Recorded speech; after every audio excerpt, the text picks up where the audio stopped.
ہرپل جیو کا drama serial سن میرے دل کی آنے والی ایپیسوڈ بہت ہی زیادہ انٹرسٹنگ ہونے جا رہی ہے۔ آپ لوگوں کو دکھایا جائے گا ہمشہ جو کہ بلال عبداللہ کے پاس آتی ہے اور بلال عبداللہ کو عمار اور صدف کے بارے میں سب کچھ بتا دیتی ہے۔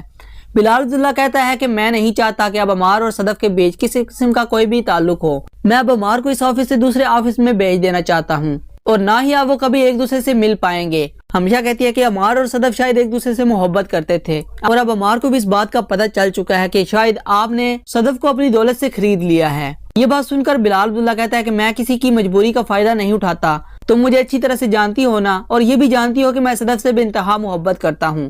یہ بات سن کر ہمشہ کہتی ہے کہ میں اب آپ کے بارے میں کیا کہہ سکتی ہوں، آپ اپنے فیصلے خود لیتے ہیں اور صدف سے شادی کا بھی فیصلہ آپ نے خود ہی لیا ہے۔ یہ بات سن کر ایک بار پھر بلال عبداللہ کہتا ہے کہ میں نہیں چاہتا کہ اب صدف کے بارے میں کوئی بھی ایسی ویسی کوئی بھی بات کرے، اور اس بارے میں بات کرنے کا حق عمار کے پاس بھی نہیں ہے۔ عمار اب صدف سے جتنا دور رہے گا وہی اس کے لیے بہتر ہوگا۔ اب عمار کبھی بھی نہیں ملے گا اس سے، اور صدف اور عمار کے بیچ کبھی بھی کوئی تعلق نہیں ہوگا۔ یہ بات سن کر ایک بار پھر ہمشہ کہتی ہے کہ اس بارے میں آپ کو کیا کہہ سکتی ہوں، وہ ایک دوسرے سے ملے یا نہ ملے ان کا آپس کا معاملہ ہے۔